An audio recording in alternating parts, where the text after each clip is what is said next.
আসসালামু আলাইকুম বন্ধুরা। এই যে গরম পড়তেছে দেখতেছেন না? এই গরমে আমি চলে আসছি কাঁঠাল গাছের তলে। আহ, কি ঠান্ডা, শীতল কাঁঠাল ছায়া। এই কাঁঠাল গাছ নিয়ে কত গল্প, কত কবিতা লিখেছে কবিগণ। আমি কবির ভাষায় বলতে জানি না, আমি কবিও না। তবে কাঁঠাল আমাদের জাতীয় ফল। আমি কাঁঠাল নিয়ে আজকে কথা বলতে চাই। এটা হলো ঢাকা শহরেরই খুব কাছে, ঢাকা জেলারই একটা অংশ, আশুলিয়া মডেল টাউনের পাশেই বিরুলিয়া, আশুলিয়ার মাঝখান পড়ছে।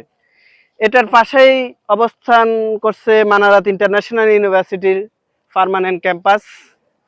আর এই পাশে আছে ড্যাফোডিল ইন্টারন্যাশনাল ইউনিভার্সিটির পার্মানেন্ট ক্যাম্পাস।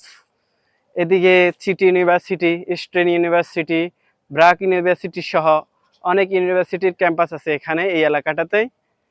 তো এখানে এসে সবচেয়ে বেশি আমার কাছে যেটা আকর্ষণীয় এবং খুব ভালো লাগছে যে এখানে লাল মাটি, আর লাল মাটিতে সারি সারি কাঁঠাল গাছ।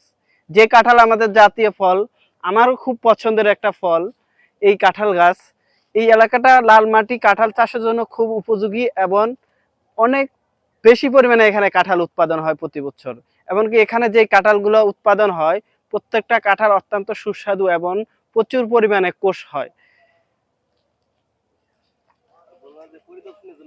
আপনারা যদি কেউ পরিদর্শনের জন্য এই কাঁঠাল বাগানগুলো, এই যে এই দিকে দেখতে পাচ্ছেন সারি সারি সুন্দর সুন্দর কাঁঠাল বাগানগুলো, আপনারা যদি কেউ এই কাঁঠাল বাগানগুলো পরিদর্শন করতে আসেন বা ঘুরতে আসার ইচ্ছে হয়, এরকম সুন্দর ঘাস আর সুন্দর সুন্দর ঘাস আর এই যে সুন্দর সুন্দর সারি সারি কাঁঠাল গাছ, ঠান্ডা কাঁঠাল, শীতল ছায়া, তাহলে আসতে চাইলে আপনারা আসতে পারেন। এটা আশুলিয়া, ঢাকা শহর থেকে আসতে চাইলে আপনারা উত্তরা হয়ে বিরুলিয়া ব্রিজ হয়ে আসতে পারেন। তাছাড়া আশুলিয়া বাজার হয়ে যদি বলেন যে খাগান আসবেন, আপনাদেরকে নিয়ে আসবে অটোরিকশা। 30 টাকা বা 20 টাকা এভাবে নিবে। আর কাঁঠালের বাগানের ফাঁকে ফাঁকে আমাদের দেশের এই যে সবজির চাহিদা মেটানোর জন্য এখানে সবজি চাষ করা হয়েছে। দুন্দুল, পুঁই শাক সহ অনেক সবজি এখানে চাষ করা হয়। ওই যে সবজি বাগানগুলো দেখাও তো একটু।